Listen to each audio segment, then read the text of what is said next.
Welcome to After the Call, the podcast dedicated to the stories and struggles behind the badge, the turnout gear, and the uniform. Each week, we'll bring you a powerful conversations with first responders, mental health professionals, and advocates who are breaking the stigma, sharing their journeys, and offering real solutions. We'll talk about PTSD resilience, family impact, and the resources that can make a difference. Because the job doesn't just leave scars on the body, it affects the mind, the heart, and the people who serve alongside us. And no one should have to carry that burden alone. This is After the Call, where you'll find strength through resilience. All right. Welcome to another episode of After the Call. I'm your fake co-host, Tori. We got Veronica. And I'm Josh. I'm the guest, Patrick. This is Patrick, I guess. It's weird to have the boss. Yeah. You know? Yeah. That's the boss. She's the boss, but you're the talent, man. You're the talent. Yeah, he's the talent. He's the funny one. Totally. So what's going on? We are going to get to know Patrick and his story. We have his bio on the website, but I think it's really good for people to know your why. Why do you do this? What's your story? So, where do you want me to start? Childhood. Wow. It all started when So there was drinks that were happening. Two adults got together. No, sure. That's how you were made? Wow. I think so. One could only hope. Yeah, I don't know. Started. Joined the Marine Corps after high school. I did 4 years. It was pre 9/11. I was actually in during 9/11. So I just got back from deployment. I was part of the 11th MU, which is a Marine Expeditionary Unit. And it's where they have it's a fighting force that's out in specific areas of the world that can respond anywhere within 24 hours. So we were coming back to Hawaii, and if you wanted to, you could fly back from Hawaii early, so you don't have to sit on the ship any longer because you've been on there for months and you're just I want to get off. So I flew back from Hawaii on September 10th. Wow. Woke up to the planes hitting the following morning and went right back. That's wild. Good times, right? So got out of the Marine Corps, and I was working civilian sector. Didn't know what I wanted to do when I grew up. It was world had changed at this point, right? So I was working civilian sector, got laid off a couple times because I was working for call centers. And that's when they were sending all the jobs over to Manila and Philippines and all that crap. So yeah, I got laid off. And then I was working for another credit card company, and it was Halloween. And my son was 1. I was like, hey, I'm going to take half the day off early so I can get him ready for Halloween. Super excited for Halloween. What was he going to dress up as? Do you remember? He was a dragon. And then it was weird because I got a dragon candy holder, and we carry him inside of it. So it was a little dragon within a dragon. But so we were at home. It was probably 1 PM, and I had the doors open because it was nice out. And my dog at the time literally bust through the screen sliding door, and I was like, "What the fuck is this?" Look up, and there's a dude running through my backyard, and then 3 sheriff deputies jump the fence, chasing him through the yard. That's awesome. So immediately I told my ex at the time, go grab my gun, lock the doors, I'll be outside. And then I was like, what's going on? I was that guy. That guy. Yeah. I was walking around with my gun, what's up? So at that point, my bubble had burst. My space was invaded. I was like, this is not a good feeling. I didn't like it. So day after that, I applied to do a ride-along with Pinal County because that's where I lived at the time. Did a ride-along, absolutely loved it. It was the coolest thing ever. And they were super old school at the time. So they had no DXT.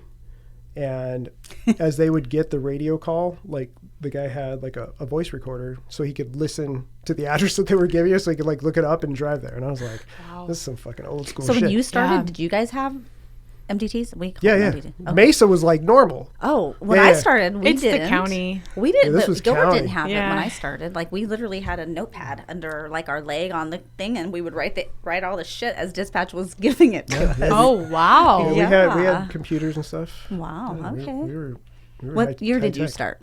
06 is Okay, when I that applied. makes sense. Okay. Yeah, so I got hired on with Mesa. They were actually the first agency I put in, got hired on, which was great. There was a hiccup with like placement within the class or whatever, because Mesa had their academy where they had multiple agencies come through, so there was like slot differences or whatever. So I got put down in the jail for the 6 months, and then another 6 months because there was a hiring change for the staff up there. So then I was like getting a little pissed off, and I was like, I want to talk to the chief. Oh, wow. And then all of a sudden they're like, oh, you're in the next class. I was like, that's all I had to do. So went to the police academy. Absolutely loved it. You know, I'm sure there was hard days, but it was not nearly as bad as like boot camp or anything like that. Mm-hmm. But it was definitely challenging. It was good times. I had a lot of great people within staff, a lot of good RTOs. You know, and things were changing within the police world at that time. You know, things were changing from the way we tactics, like, you know, like everything was very dynamic in the Marine Corps at the time for us. You know, you blow through doors, throw in flashbangs and all that stuff. But now things were like slow, methodical, like you wanted to actually protect your people. So it was definitely a difference in how we did tactics at the time.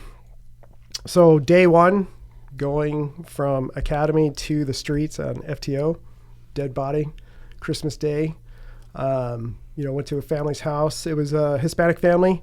Walk in and literally, you know, you expecting to be with a dead body, like everybody was there. Mm-hmm. Like the whole family, like grandparents and cousins, aunts, uncles. I was like, how do you deal with this, right? You know, it was kind of funky for me at first.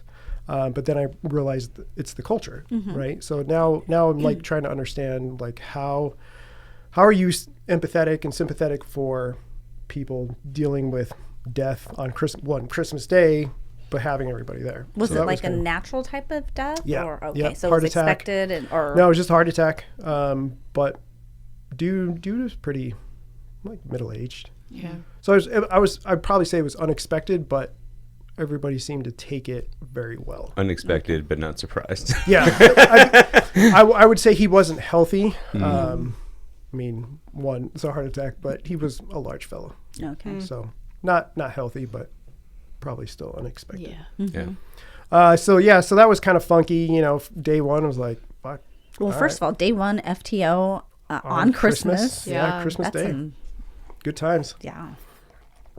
I had a good FTO though. He was goofy, but he was one of those FTOs that had like the routine, you know, day shift routine. Like log in the car, go to briefing. 8 o'clock comes, you gotta go get your coffee. and I'm like, are we gonna go do stuff? You know, like he's like, no, we gotta have our breakfast burritos. And I'm like, I mean, this is some bullshit. You know, don't you think that's like a way to survive though in that kind of On day shift, probably. I don't know. I think day shifts they're big into their routine. It's Totally. really Gucci, you know, like they do like to go out and like get their coffee. Like I had like those day shift guys like in Super where they're like, at this time exactly, I'm going to be at this exact like burrito place. Like it's just We their did the thing. same thing on days too. Yeah. But on FTO, you don't want to do that, right? Because you want to start. Depends on who getting your in- FTO. Yeah, Well, you I want to get know. into stuff, right? Oh yeah, as the ITO, Yep. you don't. Yeah. So it was kind of a growing pain. The FTO himself was a good dude. I really liked him. Very knowledgeable. Been on the job for 20 plus years. Definitely old school. You know. Did he buy your burrito on the No. first day? You probably made him buy his. Yeah, I had to buy his shit. Lame. No, but it was cool, and it was like you're trying to be prim and proper, and you're like, all right, fat ass, like let's go do something, right? He wasn't fat, but in my mind. So we had a bunch of like different types of calls going out. I remember I had my first alcohol based dead body. So in Mesa, there's a lot of these like pay by the month type of like housing facilities, right? Yeah. Like they're old hotels that were converted into like apartments or whatever. Love 'em. Yeah. Like it's a shithole. So we get a call for a dead body. Been there for a while. I was like, fuck. All right. So we go in, and I'm going to try to paint the picture for you properly. Okay. All right. So it's a studio apartment, right? Everything is in there, kitchenette, all that stuff. And the only thing that's separated from the main room is the bathroom. So I walk in, and there's like a little pony wall separating the kitchenette to like the bedroom or whatever. So I walk in, and the dude is literally laying on his back like a dead cockroach. Okay. Arms and legs. I'm picturing and arms and legs. Literally, yep, literally like that. Butt ass naked. Oh. They're always Now- naked, aren't they? They're always naked. That's how Why- you come into the world. That's how you go out. Yeah, they're always naked. So true. So I'm like, okay. And I start looking around, and there's probably 18 to 20 of the like 750 milliliter vodka bottles. And I'm not talking about good vodka. I'm talking about like the plastic ones. the Popov, the plastic bottles, like the good shit. A bunch of those just laying everywhere, and then like fruit juice bottles as well. So he's just mixing all day, I right? love that for him. Now I'm seeing the guy on the bed, laying like a cockroach, and there's blood coming from him all the way to the bathroom. So I could see the trail all the way to the bathroom, and it started on the toilet. Right. Ooh. So we obviously know what happened. Natural death based on alcoholism and stuff like that. But literally his intestines gave out, and he thought he had to use the bathroom, and everything was coming out. And he was literally bleeding, but that's what it was. His intestines just burst. So he thought if I could lay on the bed on my back, it'll stop. But he literally bled out. Wow. So that was a little funky. Yeah. So yeah, so with this FTO, I want to say I had a few more. It was just random type, dead bodies or whatever. But it was like a good way to kind of get thrown into the mix. I don't know if I necessarily needed it, but that's just It builds that's just what I character. dealt. Yeah. So went through FTO, a couple different locations. Finally had opportunity to finally hit the streets on my own. I was out in Red Mountain for a little bit, worked in Beat 59, which is like all the old folk community, like 55 and over. And that was kind of a fun place to work because you got sent to every medical call there. And you would think like, oh, these are going to be like legit medical calls. They're not. They're like homeboys banging every other chick who's got chlamydia. What? Wait, these are old people? That's no, a it is. thing. It Yeah, is a this is true. thing. They're freaks. Oh my Yeah. God. I'm gonna get the stats wrong, but I think Is that a something joke? like 30% or 40% of the Yeah. STDs reported are Are from senior old citizen people. community. Yeah. Oh, 'Cause sure. They're literal. like, they can't get pregnant. yeah, you They just- got to wrap it up. Ew. So you got Josh who's banging all the ladies because he's Oh, sure. a If you- smooth talker. If you're a guy and you can still perform in those places, Oh, yeah. you're top dollar. Yeah. You're highly sought after. Damn. so we Dirty old guys. so we have the fire department that needs us to go support them for these medical calls. And I'm like, why am I here? But at the same time, I'm like, this is crazy. Like these dudes are banging out like a bunch of broads, and they're Not the firefighters. Them too. Right. That's a whole other show. They just do their own thing at the station. And yeah, they're banging each other. Yes. Yeah, so it was kind of weird, in that sense, because you're like, that's not what I expected for medical calls. But yeah, we'd have to go to all of them. Luckily, we weren't writing paper on it, but it was just like, all right, Johnny and Sally, and Yeah. Sally's best friend, and whatever. I'm not I'm looking so forward to blown that. away by this. Not looking forward to that. Clearly did not have a lot of old communities in our... This is the heart of Mesa. the heart of Yeah. Mesa. Yeah. Wow. Seizure World, or what do they call it? Leisure Yeah, World. Seizure World. Sorry, my bad. So then, kind of fast forward a little bit. Finally had my first murder suicide, which was wild. We got called that husband and wife were fighting. Literally, as I'm knocking on the door, the gunshot goes off. So we make entry. Second shot happens literally as the door is flying open. So he had just shot his wife, execution style, and then popped himself. Wow. And family's in the back room. So now I got to figure out how to get the family out of the house, right? As we're treating both male and female. So we get family out. Fire's working on the lady, and the dude's dead. Brain matter, everything's coming out. Female starts gasping for air. So what happened is he had shot her in the forehead, but the small caliber literally just skimmed the top of the skull and exited through her cheek. And she's alive. And we're like, this is like some zombie apocalypse like bullshit. I was like, holy shit. So then this like starts, going crazy because now they're actually working her to save her. And ultimately they do, which is great. So it worked out really good. Bad guy's dead. But it was like a jealousy thing, I'm assuming, whatever. But as we're outside, Just a crazy guy thing. yeah. So we're outside, and detectives are obviously coming because it's a homicide at this point. So everything's getting taped off, and we can hear something rustling around in the apartment. We're like, oh shit, what's going on? So we pop the door open, and there's a fully white Pomeranian, literally like soaking up all the blood that's on the ground, like rolling in it, just like going to town. And we're like, holy shit. Sicko. So now we got to pick up this dog, put it in a totally different room because it's contaminating obviously evidence or whatever.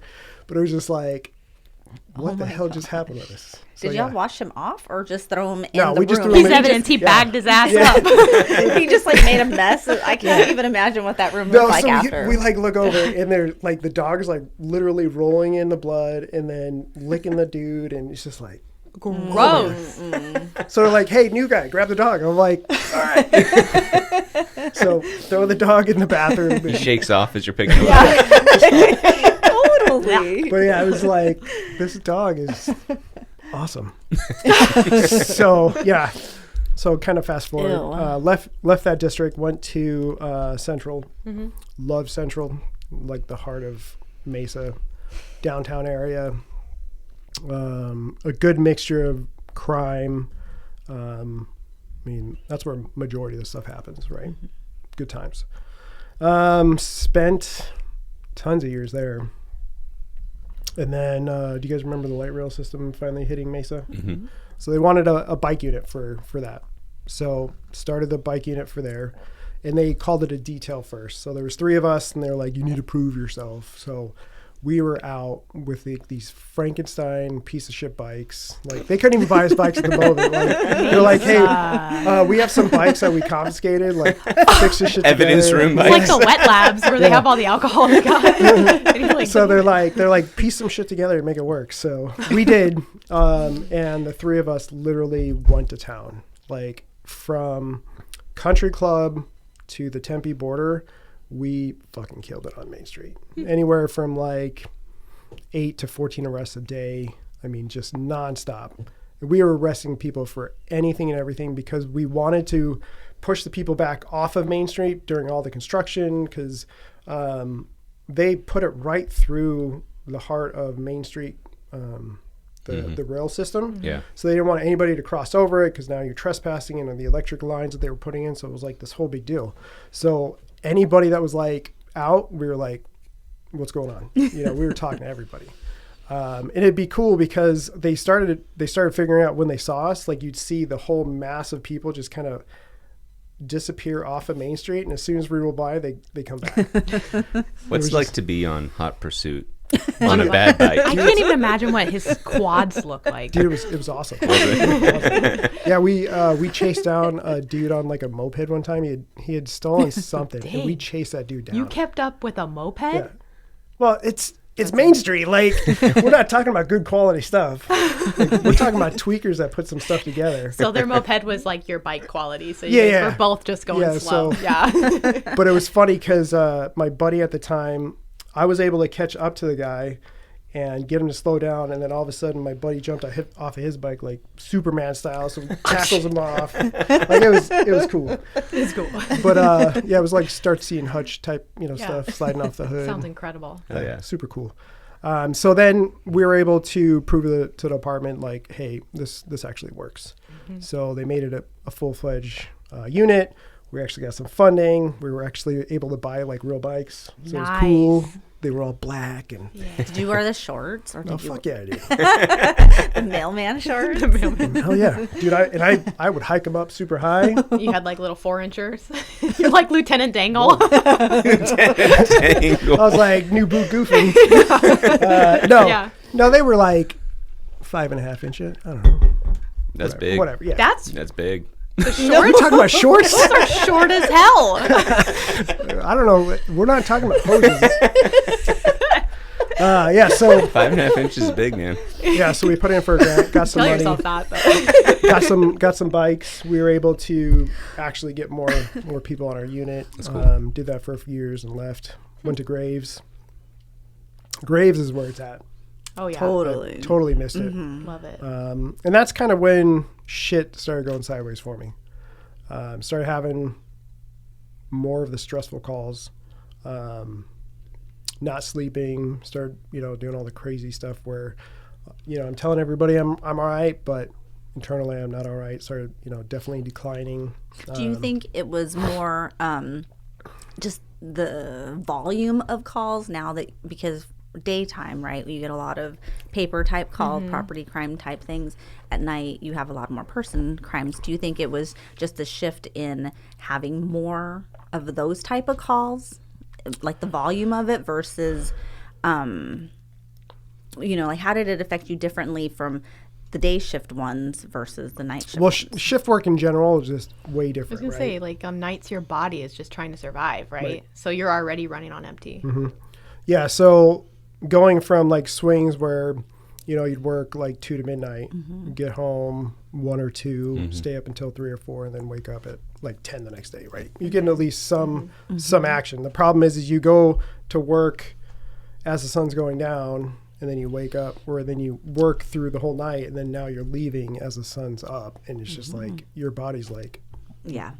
I want to Yeah. sleep, but I want to be awake at the same time, and you're like, Yep. how do you make that happen? Well, and it's not like shift 1 or shift 2. That No. stuff Yeah. starts to catch up with you, 3-4 Yep. months in, and then you get that like chronic depletion. You know what I Yep. mean? Yep. Yeah, absolutely. So you have like, one good day of sleep, right? You're Right. like, oh, that was such good sleep. And then everything starts getting interrupted. And then now you're trying to catch up on sleep and you never do. And then, on your Friday, like I was one of those guys, I'd get off and then I want to be up with my family, Right. right? Yeah. Because you want to spend time. 100%. You've missed them.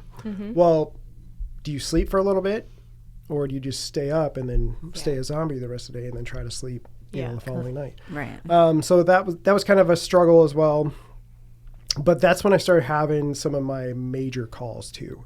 I had some kid deaths throughout my career, right? And they didn't affect me, I don't think, until I started going on graves.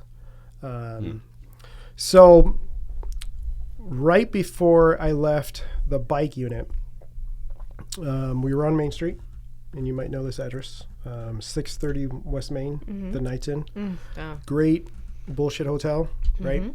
So we were actually out there arresting some tweakers because they were buying some dope from the hotel. What? At the Knights Inn? Yeah. yeah. It's a shocker. So we're out there. There was 3 of us. So we were messing with these people, got them arrested, whatever. And as we're dealing with them, we hear what appeared to be just a minor car crash, right?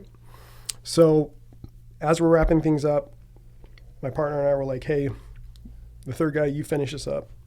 We're going to go see what that accident is and hopefully clear it up before we go back to the station because it was like towards the end of the shift. So as we're riding over there, it's right in front of the Citrus Inn. So another dirtbag hotel. So right next to where the light rail barrier is, there's a single car and the hood is completely crushed in. And I'm like, that's weird. No other cars. Like, this is weird.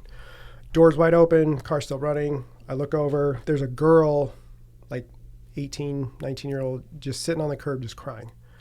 Look over a little bit further, and all of a sudden I see a naked lady, Always naked. a mom, who's holding a baby in her arms, just rocking. And I'm like, the fuck is going on? And then I see a bunch of people just like standing out in the parking lot. Come to find out, the girl who was driving hit this kid that the mom was holding, at 11 o'clock at night who was sitting out in front of the Citrus Inn. So we immediately start rendering aid, calling out for fire, like time, the clock has started right at this point.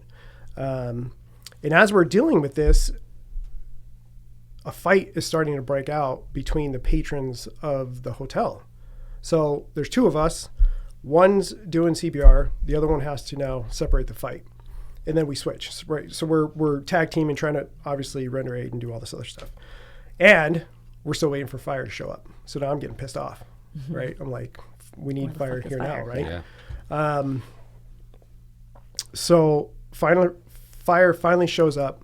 And I'm fucking losing my shit. I'm like, where the fuck were you guys at? Like, this is some bullshit. Like, you guys are right around the corner. Now, hindsight, it's only been like a minute and a half, right? That's a pretty fast response. But in my mind, I'm like, this has been years, right? Yeah, so yeah. I'm like pissed off. So come to find out, grandpa of little guy that got hit decides that he wants to order some meth up. So he goes out to this parking lot where the Citrus Inn is, and the hotel is kind of shaped like a horseshoe with the parking lot right in the center. So he's standing out in the parking lot ordering up his meth, and little guy decides he wants to walk out into the street where he gets tagged by the car. So it's just like, how the fuck does this happen, right? I mean, why is this piece of shit, one, ordering meth up on his phone and doesn't pay attention to his grandson as he's running out on the street?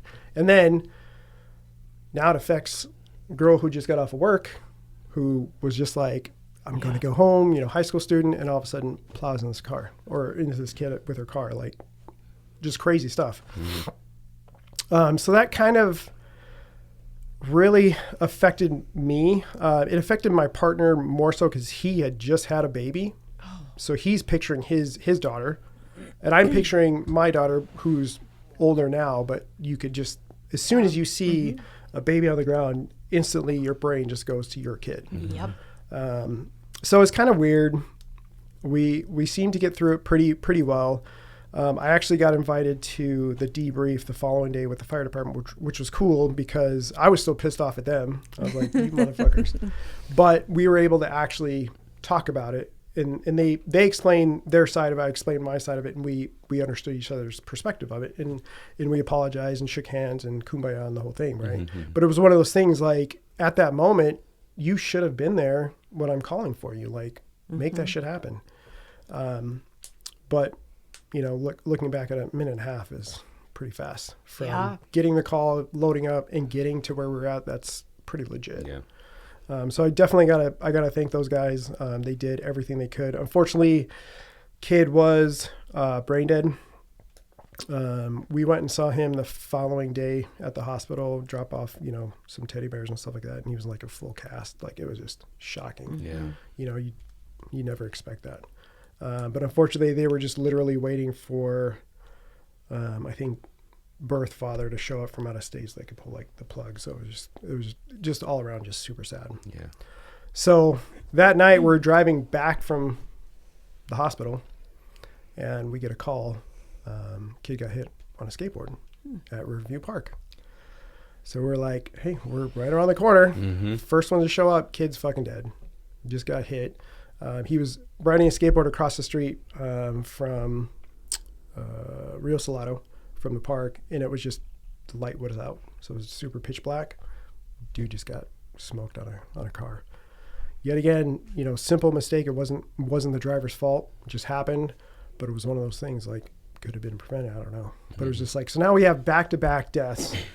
Again, the first thing you do is picture your own family members. You're like, this is rough. Now, mind you, I think I'm a pretty tough guy in regards to like types of calls. Like, you can throw the nastiest call at me, fine, not a big deal. Anything that adults do to each other, not a big deal, right? It's just one of those things like nature of the beast.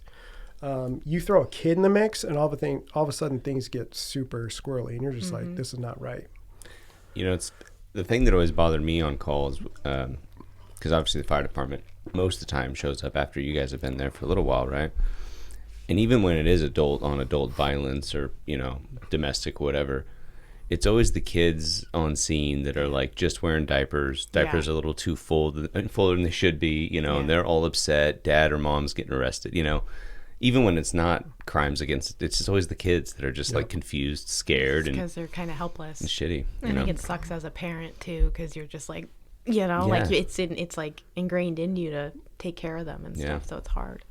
Yeah, it's instinctual. You want to, but you can't. You'd only do. I mean, there's only so much power we have. Yep, that's you it. know, everybody thinks that cops can pull kids out of homes and do whatever. Like we don't have that power. Yeah, they make it really hard. And people don't understand that. You know, they're like, oh, well, you took my kid away. I'm like, no, I didn't. I was literally just here to keep you from losing your shit. But whatever. So fast forward a couple months working graves.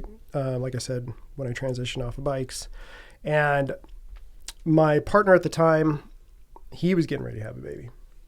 So I was like, hey, just jump in the car with me. I'll take all the paper. You're here just until you get the call. Like, I know you don't want to burn your time, so we'll just ride 2-man. So riding 2-man, everything seems to going good until we get a non-breather call. It's like 5 a.m. And it was right off of Hibbert and University, so right by where the radio station is, or not the radio, but the dispatch center. And that whole pocket of area is just a shit show. Tons of crime, tons of gangbangers. Like, yeah, it's bad. So we're in this project, and it turns out to be a SIDS call. So I tell my partner at the time, like, you're not going in there. You don't need to see the shit. Like, you're having a baby. Like, we're not starting that way out. So I take the call. Not a big deal at first. Yeah. Walk in, babies, I want to say a year old. The lady that actually is there is foster mom. So she's not biological. She just had the baby placed with her because DCS, whatever. So she's losing her shit, you know, and I get it. I'm like, this is a tragic event. But how do I now focus, you know, change my working hat to being empathetic and helping her out of the house and dealing with her stress and all the offering resources as we're waiting for CSS to show up, crime scene people, you know, the whole works. Like, it's a whole project that's instilled with this, right? The fire department's still doing their thing, and, you know, they have to call it, and now they're dealing with that. And I still got my partner out in the car, and he wants to help, but I'm like, you're not coming anywhere near this, like this whole thing. And I can still hear the placement mom with those cries, right? I mean, it's one of those, it's a different cry that you hear. It's different than pain. It's different than fear. It's like this blood curdling sound, and it will stay with me forever. Yep. So it was a pretty tough call, but we were able to get through it. Right after we get off, his old lady goes into labor. So he's off, which is good, right? I'm glad that he was able to not have to deal with that call. Perfect. Following night, I come back to work. Graves, I think it's my Tuesday. Another SIS call, right?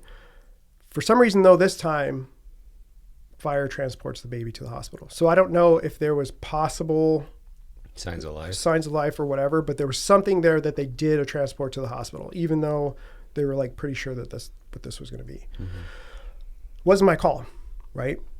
I had gone to the hospital on a totally unrelated call, but I walk in and they're like, hey, your kid's in trauma 1. And I'm like, holy shit, what happened? Like, I was here just to take a report. Like, what's going on? Walk in, dude, they are working this kid. And if you've never seen like life-saving measures on a kid, like, it is fucking crazy.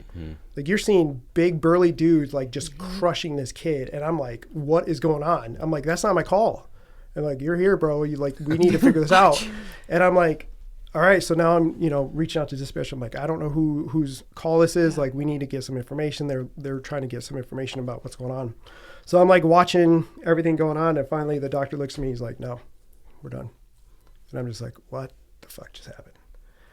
And it's one of those things, like, I get life happens, right? Calls happen, whatever. But it was one of those things I didn't even expect to walk into. Yeah. And now this is day 2 of little kid calls. I'm like, what the fuck is going on? So come back following night.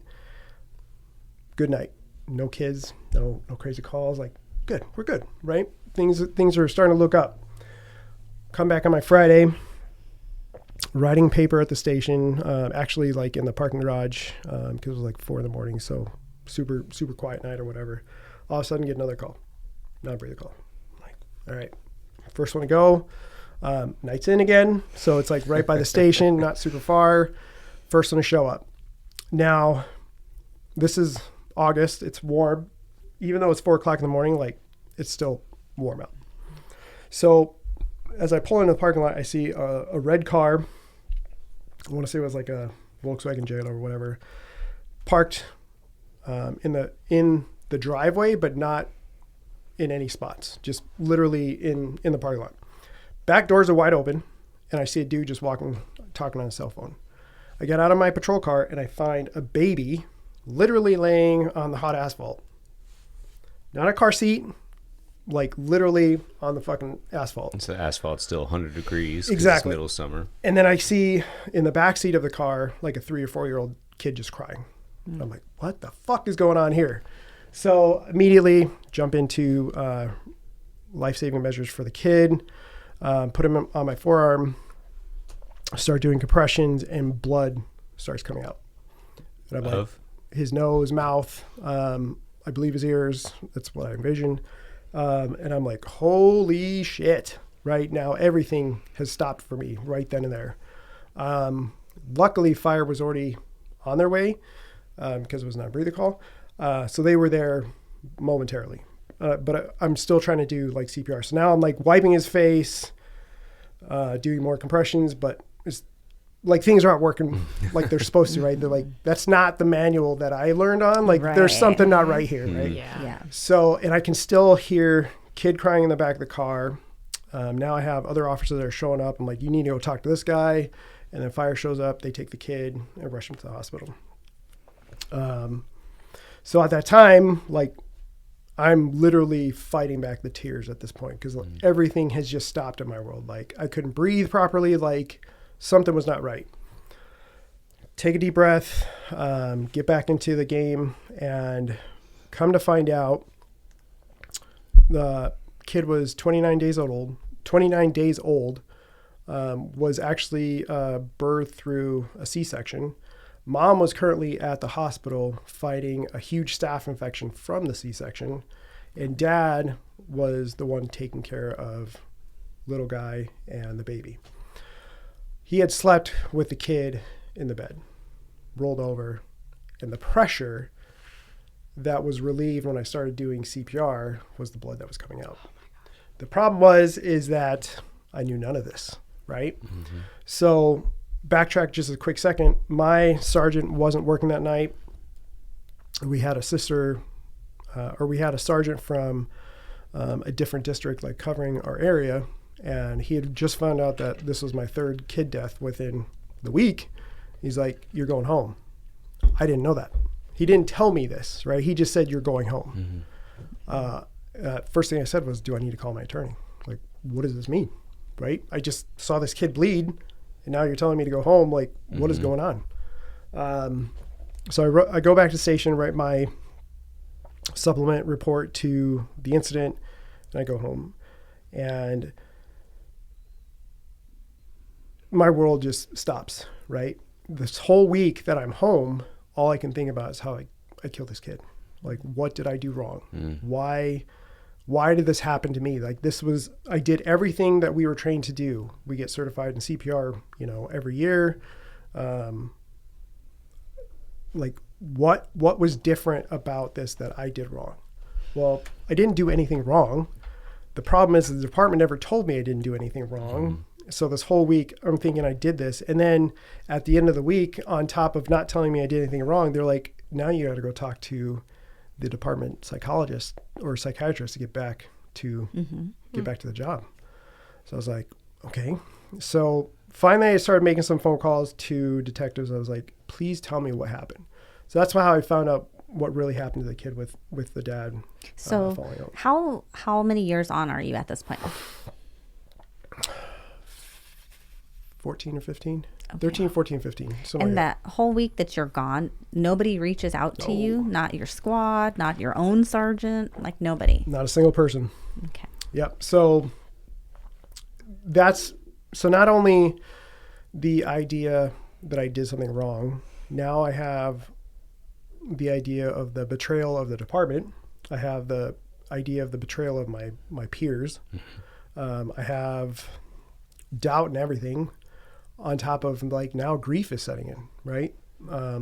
Which I never thought I would feel because it wasn't a family member. It wasn't anything else, but I was like, why the fuck are all these kids dying on my watch and I'm going home to my own kids? Like what's wrong with me? Like, did I get that black hand of death and it's like following me around? So yeah, so it was pretty wild. So I found out what really happened, which was a huge relief. But it didn't take away that stress and anxiety of that week of sitting at home. So I go talk to the psychiatrist, and what do we do as soon as we're asked if we're okay? Oh, Good. Fine. Oh, fuck yeah, I'm totally good. Like, I've been chilling. yeah. I'm like, I've just been hanging out at home, whatever. Like, I just want to get back to the job. Never really thought about facing what I was dealing with because I just wanted to get back to the job. That was my outlet of dealing with the stress was, if I can get back to work, I'll be fine. So get back to work. Things were a little funky, for a while. Did you recognize it at the time that something wasn't right? Or? No. Okay. No. Like, subconsciously, I probably knew something was not right. Sure. But I was lying to myself. I was like, suck it the fuck up, dude. Like, you're better than this. Like, Did you ever feel like you would convince yourself, like if you're like, gosh, I feel sick about this call, you're like, shut up. Like you're such a baby. Like I felt like I did the same thing too. I would talk trash to myself. I was like, stop being a bitch. Like, get back out there. Yeah. So I get back to work. And then, night terror starts setting in. My wife would wake me up as I'm sitting there rocking, holding something in my arms, like, pillow, sheets folded up, whatever. And she's like, hey, you're not good. I'm like, yeah, I'm totally fine. Slightly jealous of that pillow. He'll rock you later. Yeah. Sounds amazing. We'll practice later. So I'm now I'm like, what is wrong with me? Like, things are really starting to stress me out. I'd have anxiety before work. I'd be having like these mini panic attacks driving to work. Yeah. Oh yeah. And I'd be like, what the fuck is wrong with me? And did you know at the time it was a panic attack? No. Or you were just so what were the physiological things happening? Blood pressure was spiking through the roof. I was literally started shaking, shortness of breath. Like, as I'm driving down the freeway, it almost felt as if I was going through a tunnel. Like, everything was like collapsing Closing in, yeah. Yeah. And I was like, what the fuck? And then, I convinced myself, like, you just have to fight through this. Like, whatever you need to do, figure it the fuck out. So things started getting worse in regards to the sleep. Like, I think I was sleeping maybe 3 hours a night. So on shift work, I don't even know how the fuck I functioned. Like, that's impossible. Like, if you think about it, like, most people need 5 hours at least. And I'm on 3 now, staying up for 21 hours a day. Like, it's not good. Right? So I'm feeling sick, panic attacks, or what I know now to be panic attacks. But yeah, I couldn't figure out what was going on. So finally I was like, I need to go talk to somebody. So I actually got the number from EAP, which is wild. Called the counselor. She heard something in my voice because I called her on a Thursday and her day off was Friday, but she was like, come and see me on Saturday. So I was like, cool, come in. And it was kind of nice because first thing she said to me was, what the fuck happened? Which made my wall kind of like drop a little bit because I was like, all right, we're talking similar language. So yeah, let's be real. So I kind of broke it down and she was like, all right. So we started like EMDR, brain spotting, doing a bunch of different modalities, like stuff like that. And I started working through the problem. I don't think it was a cured problem, but I was able to function a little bit more. Now, at the same time, we had just taken in my twins that we adopted from DCS. We get a call one day saying, hey, we have your nieces from Texas, and we need somebody for placement for a couple weeks. So I'm like, all right, let's take them. So now I got 2 girls coming to my house that I met for the first time, literally the day that we got them. Wow. And still trying to function on 3 hours of sleep, dealing with twins. Like, my world's like spinning out of control. And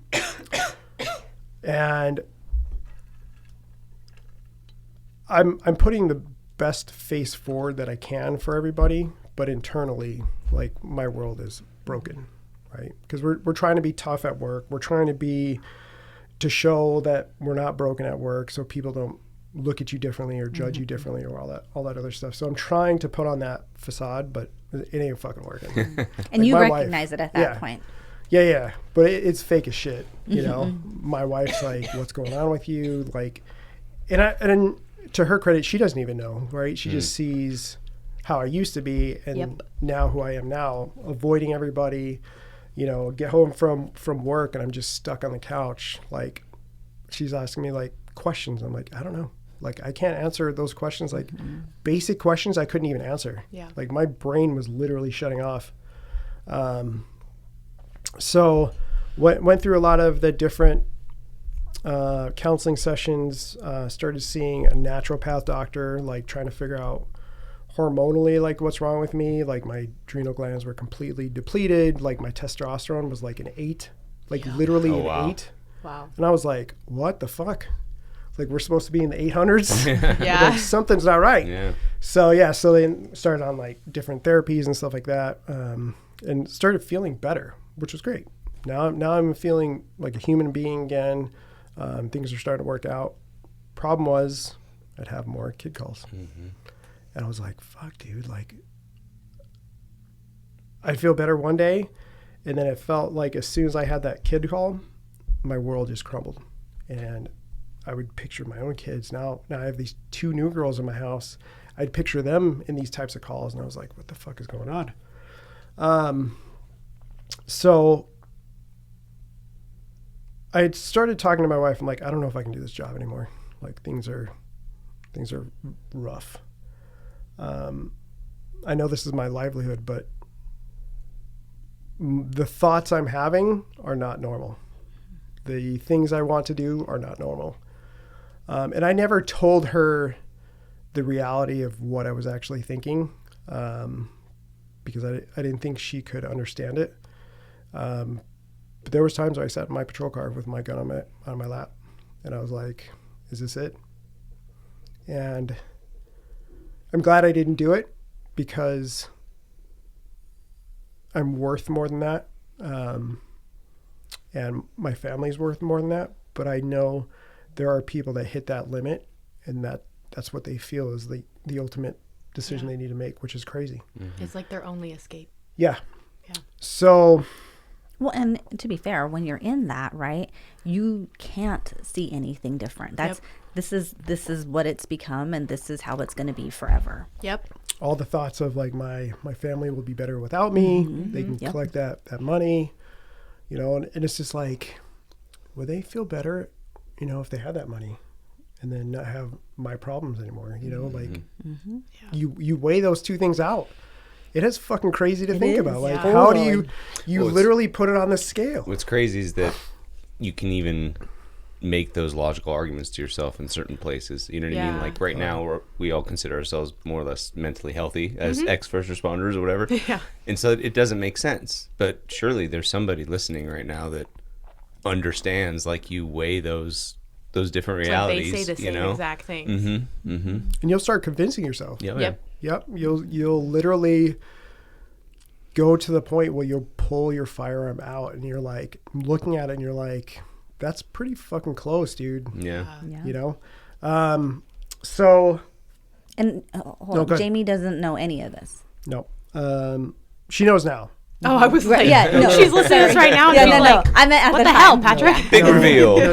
At the time, she did not know. And I honestly wish I had told her at the time, because I know she was strong enough, Yeah. and she's my rock for sure. She's a badass. Yeah.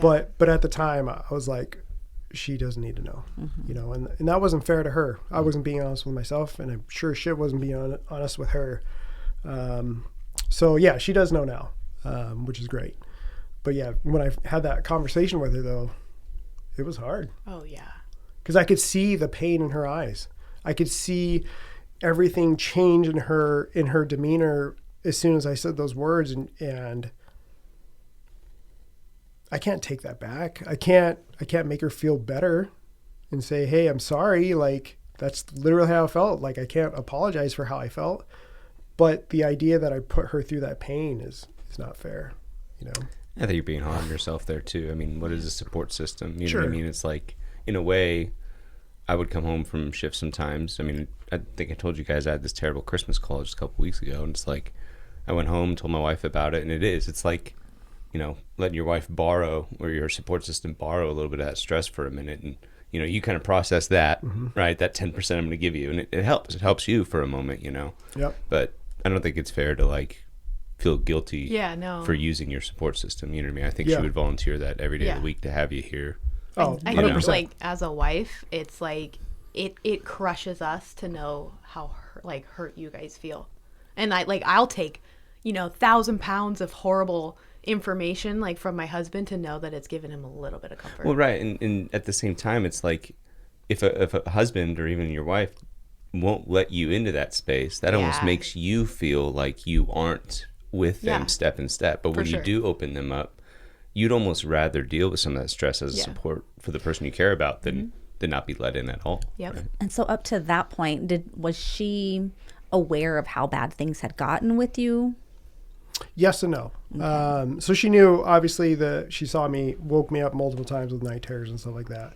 She saw how physically I was run down. Like, I felt I aged like 10 years, 20 years, just based on just how I physically felt with all the stress and all that other stuff. So she could see all that, but I don't think she understood the extent of what was going on in my head, you know. And I agree with you. I think, hands down, if I would have told her everything from the get-go, she would have totally understood it. Yeah. But we go through this mindset of like, why would I want to burden them with that? You know, let me just make it easy. You get that shmoney from the check, and that's it, you know? And they get to start over with someone yeah. who isn't fucked up like we Yeah, are. yeah. Find somebody who will take care of you the proper way and do all those things that I can't do anymore. Yeah. So, and that's such a shitty feeling. Totally. Right? Yeah. So not only are you like, you're beating yourself up every day, you're fighting the demons away, and now you have visions of her having a better life with somebody else. So now you're like you feel it's a total inadequate, mindfuck. You're just beating yourself up left and right. So I start going through the idea of like, hey, maybe I should leave the job. I don't know. We'll see. But then I start feeling better. Then I start having more calls. And then I was like, I don't know if I can do this. Like, I'm trying really, really hard, right? So I get on Craig Tiger Act, get the 30 days off, which was a godsend, like super good. I really jumped into working for myself at that point. And I started seeing that there is light at the end of the tunnel. Like, you can actually start helping yourself if you do the work that you need to do. But then I had to go back to work. So then you start, you're not doing any maintenance. You're not doing anything to continue the progress that you've made. So now you take 10 steps back and you're back to square one. So I go to day shift and I was like, all right, day shift, super easy. Why not? You know, this is going to be different types of calls. I don't have to deal. Like, I left the district too. I went from Central to Fiesta. So I was like, change of scenery, different people, different bosses, all that stuff. Yeah, and it worked for just a little bit. What's a little bit? 6 months? Less than that? Maybe 6 months, yeah. 6 months. So I was FTO at the time, and I had this new guy, and he was struggling. So I was actually like the relief FTO, where this was kind of like his last chance, get him under a new FTO, see if you can change something, look at a different perspective, see if he's viable. And the kid was good. The problem is he just didn't have, I guess, the oomph to do the right things at the right time. Like, you could tell him to do something and he could do it, but he just didn't take charge to do those things. Mm-hmm. And at that phase, like, you already have to do that. So he was like looking at getting terminated or whatever. So we get sent to a call at a battered women's shelter for DCS. I was like, fuck am I going to DCS for? It was a mom who popped dirty multiple times, and DCS was there to take the kid away. Mm-hmm. So we walk into the room, and I'm like looking at my OIT. I'm like, figure this shit out. Whatever FTO does, right? Figure it out. Tell me what the problem is, and we'll work through it. So DCS workers like, hey, chick popped dirty multiple times. Like, we have to take this kid. Kid's maybe 3 months old. So we're like outside the room. I don't even know what we're walking into yet. Just kind of getting a backstory. Walking to the room, this chick is fucking off her rocker. Like, she is definitely super high. She is holding her 3-month-old, and she is like very animated, right? So first thing I'm thinking is like, this chick is going to fucking smash her kid on the ground. And I start climbing up, like everything inside of me starts shutting down, and I'm like fighting to come out of it. I'm like, we're going to need to take action at some point. I can't let this happen right now. But I look at her over at my OIT, and he's just like fucking no clue what to like do. Wide-eyed, just fucking staring, deer in the headlight, like no clue on what to do. And then I'm looking at the DCS worker. I'm like, take the kid. And she's like, no, you take the kid. And I'm like, no, you take the kid, right? Right. And so I'm arguing with this lady to take the kid as I'm picturing fucking mom like smashing and killing this kid on the ground.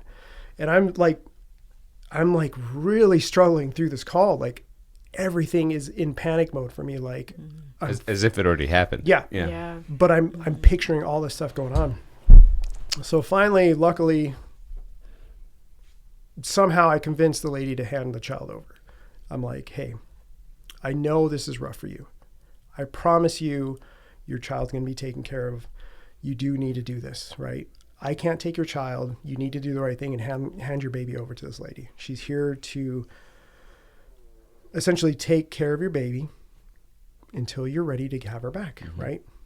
Whether or not she can get this back, I have no clue. But I'm swinging for the fences, saying every kind thing I can to this lady as I'm picturing her smashing her child on the ground. Luckily, she hands the baby over. And all of a sudden, things calm down for me. I'm out of panic mode. Things are fine. I'm looking at my OIT like, you piece of shit. You go through this, and it's not his fault. I mean, I don't think anybody's had that scenario in the academy. Like, how do you deal with that, right? Yeah. It's one of those things you learn on the job. So we get the kid outside, DCS workers getting ready to work or to leave the parking lot, and all of a sudden mom busts out the door, and she's like blocking the car from leaving, and I'm like, lady, do you want to go to jail? Like, stop. Just stop. Just relax. She finally relaxes. The baby leaves. Go back to the station. OIT writes the report, and I'm like, I'm fucking done. Yeah. I go home. I told my wife, I was like, I literally can't do this anymore. Like, that call froze me. I cannot give the service that I need to give to the citizens that I work for. Like, that's a huge punch in the gut. Yeah. Right. Like, if you can't give that service, don't be a cop. Don't be a first responder.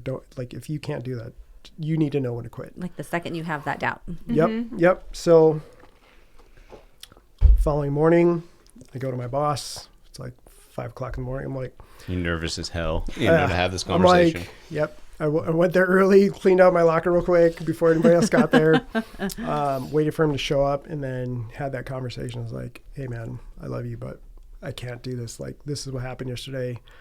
I just can't. Went on short-term disability, and then put in my packet. And that was crazy, man. You get a 16-page packet. You're filling it out. You're literally putting all your stuff in there.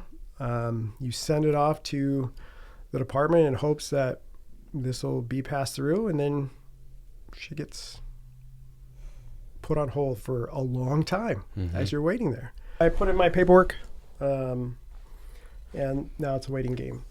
Go to my first hearing. They look at my paperwork and they're like, okay, we'll preview you to go to the next step, which is your IMEs, or your medical or independent medical exam. So the department will send you to do one with a psychologist, and then they'll do a second one to do with the psychiatrist. So the first one, it sucked, man. You go through everything, your whole fucking life, from birth to schooling to parents to high school to, I had to throw the military in there, the whole works. I mean, they dove into everything. It was like a 5-hour freaking interview. Like, it's a lot. And then once that's done, it's a fucking another waiting game. And what we don't realize is that those guys don't work for you. Yep. They work They're strictly interested for the agency. And you're not entitled to anything until they're ready to give it to you, which is fine, right?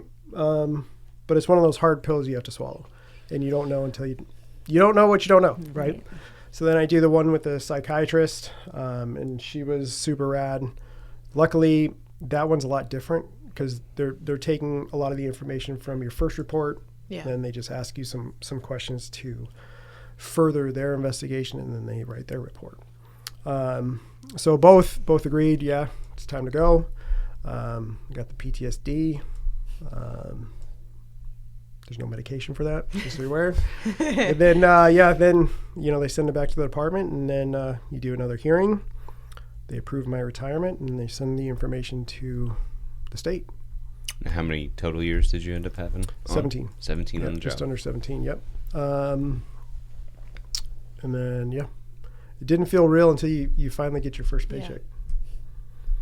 But it was definitely a long process. I've had, you don't realize who your true friends are until you walk out of that door, and you turn all your gear in and get your retirement badge or whatever, because only your true friends will reach out. Yep. And that was a hard pill to swallow, because I was like, I got a fucking ton of friends. They got my back. So I hear this a lot. But were you engaging with them? Were you reaching out to them? Or with a few, right? Because a lot of them, worked shift work or whatever, so you want to respect, their time or whatever. Mm-hmm. But you'll throw out, those text messages, hey, let's go grab a beer, let's go grab coffee, whatever. And then, that turns into never, and then all of a sudden, people start disappearing. So I understand that a lot of that is on us to kind of interact too. But there is like a give and take with both, right? I mean, when you're doing it by yourself so often, you're like, why am I even doing this? Yeah. But I feel like a lot of times for them, they don't know what to say. They don't know how to act around you because they don't know where your sensitivities are anymore. They don't know, how is Patrick? I don't know how. Can I talk to him like normal, or do I need to, be more sensitive because you turn into the cancer patient, right? Right. You're in a fucking bubble, and nobody like they're afraid to catch what you have. Yes. And it has nothing to do with that. Literally, like. But that's because it's so in our culture, we consider this such an abnormal, like this is a disease, and you don't want it to infect the whole agency, and so, once that's where bringing about change for that and making this like this is for real, and the majority of people will experience at least some of the symptoms why are we making it such a disease that like we're afraid to catch, even though the majority of them already have it to some degree. But what people don't realize is they already have it. Yeah. You had it the day one of the academy, you caught the bug that day. It's just, when is it going to catch up with you? Catch you, right? And that's where I love what we do as a foundation, because we normalize the not normal stuff, right? It's okay to not be okay. It's okay to have bad days. It's okay to be like, hey, I'm struggling for this moment. Cool. We're there. What can we do to help you? What can we do to get you back to the job? Go ahead. Just like you said, I mean, sometimes the job could just be unrelenting. You can, just go through these processes where you're struggling this month, next month's great, you're reminded of all the great things about this career. Yep. And then you go through a 3-month process of just loathing your everyday experience at work. And then lo and behold, you go through 6 months of great. It's just like, it's just constant. Well, and the problem with that is what it actually does to your brain. Right? People don't understand that this isn't an emotional disease. This is an actual physical disease on our brain. And when we can address it as such, like we would any other injury, we can fix the things, and prevent it from just sitting in its grayness and being awful and causing all those physiological symptoms in us. So when people learn that it isn't just some emotional, Patrick's got the SADS, because that's what they called it in Gilbert back when it became a thing and people were starting to come out openly with it. We, even I, because I didn't know anything about it, I hadn't been completely affected by it. So that's what people thought. It was just the SADS, right? He's sad because he saw too many of this or too many of that. And we interpret it as an emotional thing. He can't control his emotions, right? Instead of understanding that it's an actual injury. Yeah. That's the thing. It's invisible, right? People don't see that. Yeah. But it's the same thing as if you were to get a splinter in your skin, right? In your finger. Until you remove that splinter, you're not going to heal from it or whatever. So now you have multiple splinters that are notched into your brain, and until you deal with all those different things, you're going to have all these adverse effects from that splinter if you don't get it treated. But yeah, people can't see it because it's internal. Well, so you medically retired and you turned your badge, and then it was all sunshine and rainbows. You were great. There's no problems ever again, right? Dude, I wish it were that simple. Because everybody's like, oh, when I'm done with the job, it's going to be perfect. They think it's going to be great. I'm going to be vacationing. I'm going to be doing that. I'm going to do this. Bullshit, dude. You will not. Because the first thing I did was seclude from everything, right? And I did exactly what I did when I first got injured. But I did it 10 times harder because you can. There's no reason to have to get your shit together for Thursday, Well, it's not even that. I lost my identity. Oh, I lost everything that I was for the last 17 years. If I didn't have that badge anymore, what did I have? Who am I? I'm not a cop anymore. I'm not Officer Kreuzer anymore. I'm not, the hero in the story. I'm fucking this guy. I'm just not you guy, but me guy. Just sitting there at home, trying to figure out what to do. So luckily, I got involved with some groups to help me with some of the peer group and stuff, which eventually we took over and made better. But at that time, I was like, it's what I needed to kind of see that I wasn't alone in this. Because that was the other thing too, is like, not only I lost my identity, I lost my ability to be who I thought I was supposed to be. And now I'm thinking I'm the only one dealing with this. And I don't know who to talk to about it. Except for my counselor, who's like, oh, it's totally normal. But I was like, but nobody else is feeling like I'm feeling. So how's it normal? And then I started finding out that I'm not the only one.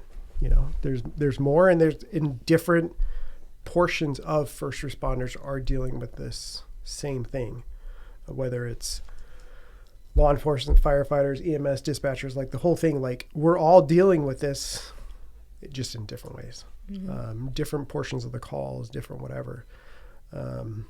Like you being a dispatcher, you were on one of my calls, and you heard everything leading up to my call. Mm-hmm. You had your portion of that trauma. I had my portion of that trauma. Even though ours weren't the same thing, we were still affected by that same tragic event, just in different ways. Yeah. Right? And a lot of people don't understand that. And they're like, you're not a first responder unless you're a cop or a firefighter. Well, what about everybody else that's involved with that criminal or whatever? Like, we have the dispatcher that takes that call first that's dealing with that criminal. Then you have the cops that are dealing with it. Now you have the medical side that's having to deal with it, right? So the firefighters on injuries and stuff. And then you have EMS who now have to transport from the firefighters to the hospital or whatever. So then when he gets cleared, now we got to take the criminal to the jail. And now you have the jailers and the DOC guys that are having to deal with the aftermath of everything that we've started, right? And it's just like one continuous line of tragic events that are having to deal with this, right? And it's nice that as a foundation, we're incorporating all those different facets, because if you don't, you're really missing out on helping the masses. Because if we only sit here and say only fire and police matter, dude, that's fucked up. Yeah. And I understand on a grand scale of things like funding from government and federal funding and stuff like that is not going to cover certain things. And that's where we're stepping into making sure we can get the help for those people. Yeah. Because, yeah, it's rough out there. Yep. Ain't no joke. Yeah. So getting back to your thing. So yeah, I felt rainbows and butterflies and sunshine. Aww. Not so much. Yeah. Right. Yeah. So I started doing different types of therapy, ketamine, which was super wild. I remember my first treatment was fucking punch in the gut. It was funny because I took my wife there. So I'm frozen in the chair with the good stuff on board, and I'm watching her like literally climb the walls like fucking The Exorcist, right? Not really, but that's right. That's what I picture, right? And I was like, holy shitballs, like this is crazy. And I didn't understand what ketamine could really do. I just thought it was like you take it and you're going to be better. Well, there's obviously more to it, right? It's opening neural pathways. It's allowing your brain to start functioning like it needs to, but I didn't understand that at the time. So I had to find the right clinic to do the right treatments for me to finally get the relief and the support that I needed. I started like being more spiritual, because I battled religion a lot as a cop. Like how can you believe into something that allows tragedy? Pure, yeah. And it's just like you're surrounded by nothing but Right. negativity, tragic events, and you're like, how the fuck can something allow this to happen? Right. And it was really weird because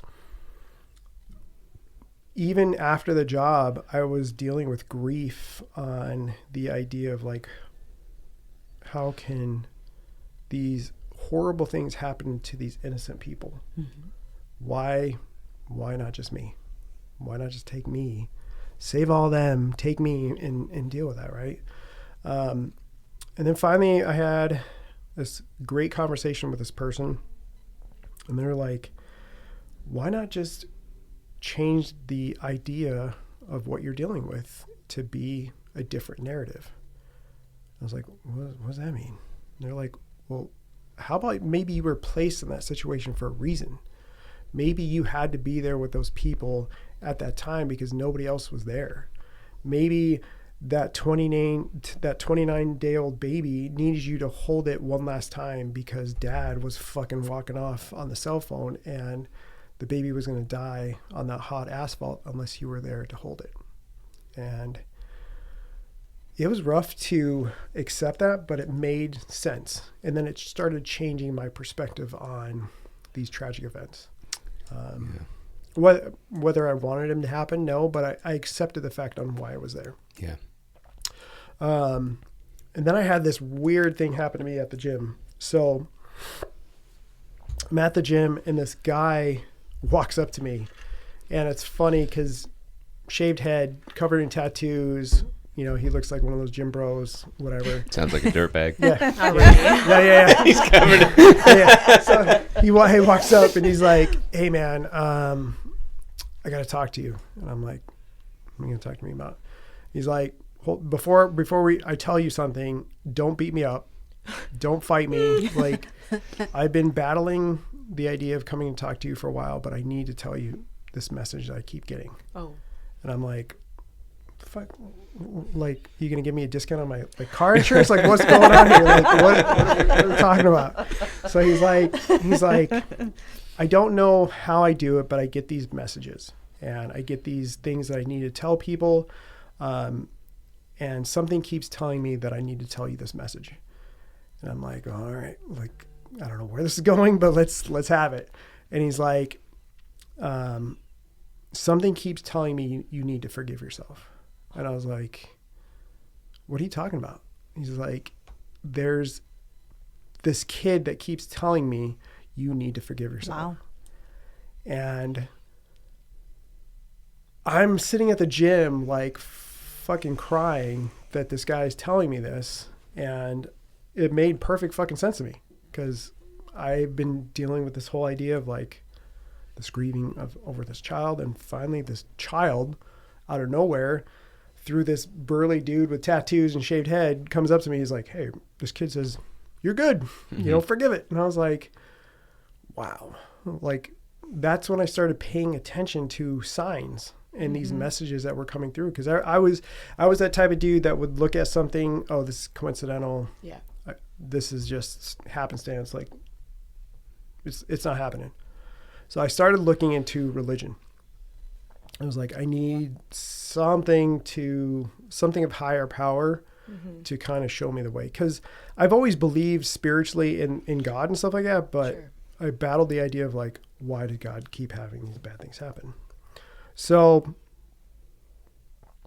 I ended up going to church with my son. It was actually a bold man group. And it was funny because leading up to that, I had gotten to an argument with him, and I was actually pissed at him for not telling me that he was in Arizona because he's in the Marine Corps.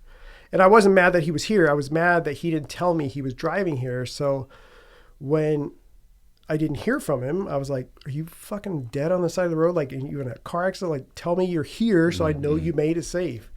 So we go to this bold man group, and the message is about forgiveness. I was like, "God damn it." God's like, "Patrick." Yeah. So the knock on the door is like, pay attention to this message.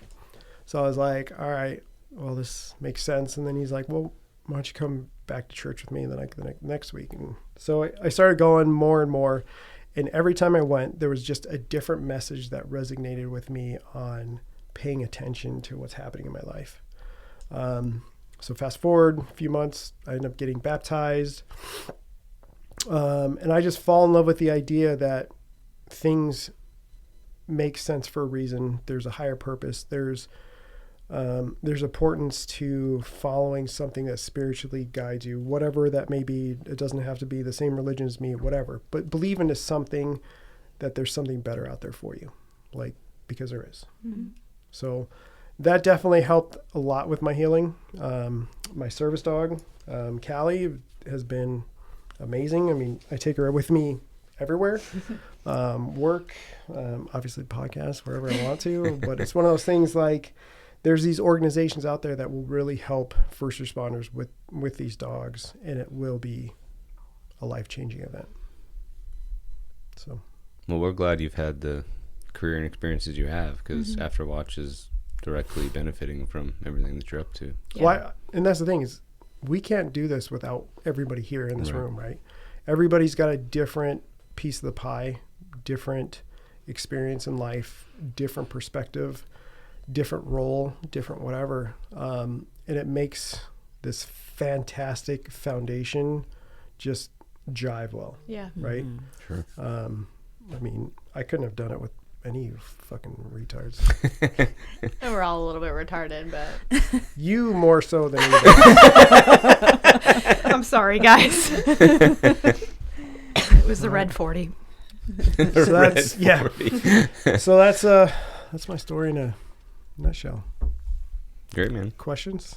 Concerns, comments? Where are you now in your mental health journey? Um, How is Patrick on a regular? I'm good. I'm chilling. No. So I say it's definitely a work in progress, right? Mm-hmm. If you're not working at it every day, you're going to fall back into your bad habits. My wife, God bless her soul, she puts me in check every day. And if she doesn't, like, that's my fault, right? Because we will resort to bad habits, like, because it's the easier thing to do, right? It takes a lot of courage to, one, admit that there's a problem, two, seek help for that problem, and then three, continue to work at that problem, right? And that's probably the most courageous step of them all, you know? Yeah, everybody's like, well, you're weak, if you admit that there's a problem. No. I'll tell you right now, it takes a lot more courage to admit that there's a problem and actually go seek the help for it than it ever would be to just put it behind you and pretend it's not there, because that's easy. So when you first decided or realized something wasn't right, was that just you like, oh, hey, something's not right? Or was that like Jamie saying something's not right? I would say it's a combination of Jamie, myself, and the higher spirit, like, knocking at that door saying, wake the fuck up. Because I was making excuses for myself for everything I was feeling internally, right? Jamie was obviously seeing, like, this dude is not right. And then things are happening to me that I'm not paying attention to, that's showing me that something's wrong, right? So you got to pay attention to everything. If you have a spouse that's telling you, like, you're not doing good, pay attention to that. There's a reason somebody's telling you that. Go ahead. But I think, like, sometimes we're so defensive that when we hear that, we become defensive, right? And you want to fight, right? We think the problem is them, not us, right? So we don't necessarily, like, we just aren't comprehending it correctly. I always say, like, we're on the same team. Why would I ever tell you something isn't okay just for fun? Like, I don't benefit from saying, hey, Patrick, you're not well. It doesn't make me feel all warm and fuzzy to have to take that initiative either as a spouse. Well, just like I do, we need to check our egos at the door, right? I mean, that's a big thing in law enforcement, is egos, right? Sometimes it's good, sometimes it's bad, right? You have to have a strong ego to be able to face the dangers that you run into. But that same ego can be a gut punch and prevent you from facing the things that you need to face, right? So it's like a double-edged sword. So I had to check my ego multiple times. And I will tell you, my wife pulled that card and she was like, throw it on the table, because you can't use it right now. You need to face what we need to face. And I fought it for a while. And if you follow the podcast, listen to episode 2 where we confront the spouses. But talk about rice pudding. Yeah, but it's one of those things, like, I made multiple mistakes, and I owned up to it, and I'm not proud of it. But if I didn't, or if she didn't stick through it with me and challenge me to get better, I wouldn't have gotten better. So a lot of this is my spouse, for sure. Support networks, man. Support networks, you know? They're good for support, accountability, all that. Because we'll resort back to kids when we fight, because that's our safe space. Yeah. And I was resorting back to, like, an 18-year-old or an 8-year-old and fighting like an 8-year-old. Right? Yep. And if I didn't feel good, or if I didn't feel that you were at my same level of hurt, I would say and do whatever I could to get you to that bring point. you to that. Oh man, my wife could totally agree. I think we all do it. Yeah. But we have to admit to it, right? Because if you don't, you're selling yourself short. Yeah.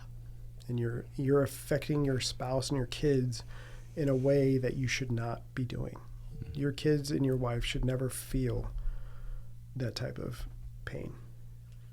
But we do it.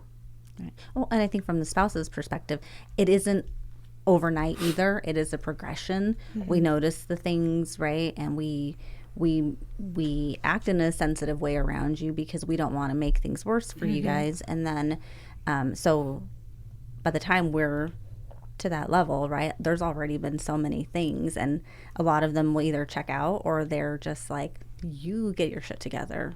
Right. Because now we went from here 5 years ago to where we are today, and things are not okay. Well, and it's funny because like the supportive ones, like Jamie, and thank you, Jamie, for taking care God of bless Patrick. her. I love Right. her. The supportive ones are the ones that end up dealing with a lot of the bullshit, right? Yeah. But then you have this whole other, component of first responder marriages where the spouse just realizes I didn't get married for this bullshit, and they divorce. Yes. And then the first responder feels guilty for that, and that's another component of their stress. And now their support network isn't even there anymore.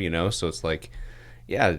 Spouses either get beat up with you along this journey or they bail and leave you alone, and it's like it takes a strong individual on both sides to get through it.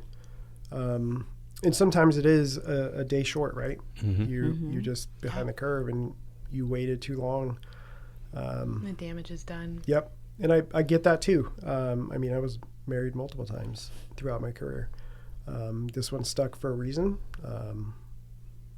But she was ready to walk on me. Yeah.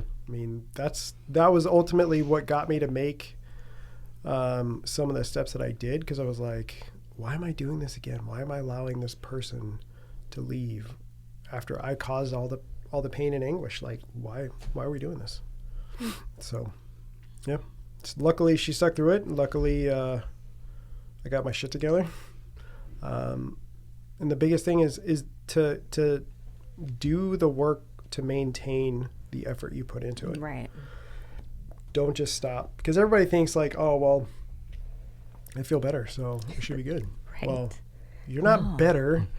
You feel better, but there's still a lot of more work that needs to be put into it to where you can stay better and continue to grow to be better. Right. So keep working at it. And if you're not working at it, then take your ego, leave it at the door, and work at it. Good. Easier said than done. Yeah. That's true. So but that's a phase thing, though, right? Like where they are in their journey, it takes them a little bit longer to get it, to understand, to see, and right people, right support, right resources. Yep. Yeah, we have, and that's another good thing about this foundation is we have a lot of good, trusted support entities that we have partnered with, that we use, that we refer people to. Like we have a lot of good stuff out there that we have tried and that we know is true. And Burke is just a national treasure. We got a Burke. Nobody else has a Burke. That's true. I love him. We need to have him on too. We do. I know. That's what my husband was just saying the other day. He'd just be cussing us out the whole time. He'd be like, shut the fuck up. Shut up. Or what? Yeah. Either he can't hear you or he's cursing at you. I like when he tells a story and he just immediately transports you Yeah. back into the 1960s. You know what I mean? You're being generous. It's at least the 1920s. I love Burke. It's hilarious. Yeah, he's good people. He's one of those guys that like instantly, like he becomes your dad, Oh, yeah. brother and dad at the same time, and Right. He's Yep. like Bear so hug you. sweet. You know, I've had some really hard moments in group, and like he was one of the first ones I just see him totally soften, and he's like, "No, you listen right now," No, and I'm for like, sure. "Oh, he is like your dad." So Yeah. Yeah, we got to get him in here. yeah. Cool. Anything else? No. You're running the show there. You know what, I do. Full I have host. something on my heart, and I will say it. The stories that you've told today, I think, is something that like makes people's stomach churn. You know, but I'm sitting here just thinking like this is a really beautiful story, to be honest. Like in speaking about like God, like He trusted you to be in those situations and be comfort for people.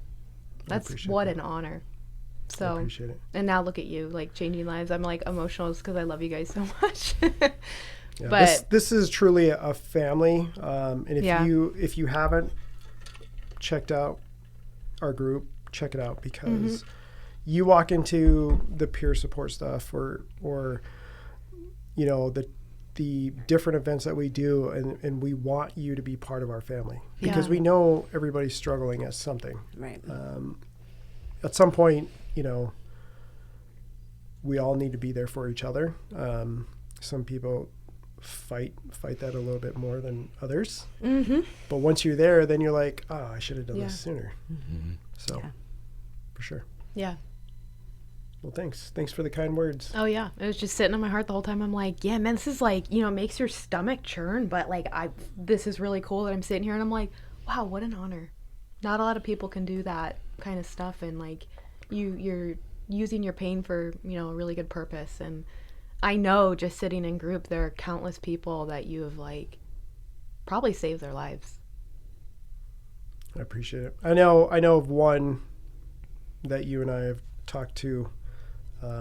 Such a good dude. I mean, the stories that he has, I remember just the first time that he reached out, I could hear the pain in his voice. And then he came to group and he loved it. And then finally one day he was like, I was ready to end it if I didn't talk to you. And I was like, what the fuck, dude? That's crazy. But it is an honor to know that we were able to pull somebody back from that edge. And he's thriving now, which is great. Yeah. I mean, he comes to group and he's ready to be there. He's the first one to talk, and it's just like, isn't it a cool transition to see like when they first get there, how they are. A lot of them don't speak, they don't engage, they're just there. And then to see them over time as they progress, right? When they start to talk, and then now they're smiling, and now they leave on a good note, and they're excited to come back, and it's a really cool thing to see. Rewarding. When you're on the outside of that again. Well, it's funny because I always, because we do like not an intake, but we kind of talk to the person before they come to group. And the first thing I say is you don't have to talk. Right. And then they're the first ones to talk. And you're just like, that's funny, you know, because usually you would think nobody wants to talk. They're just going to sit in the corner or whatever. You sit down, you're like, you're just like me. Yeah, they're like, I'm just like you. Wait a minute. Yeah. You know, so it's nice that on the first day they're engaging and wanting to be there. And then they actually bring something to the table. Like they're like, oh, well, I can do this, or I know this, or whatever. And it's like, now you're connecting with people of the same mentality, same type of group that's dealing with the same stuff, and you're able to help each other. Yeah. So. Yeah. Cool. Totally. All right. You got to close it out. Okay. I'm the guest. You know, I've never closed an episode out before, but so I can just, you know, since I do all the edits, let us know how we can best support you. We can throw your logo on our website. Tori, she'll get it done. But thanks for joining us, and we'll see you next time. Thanks for having me.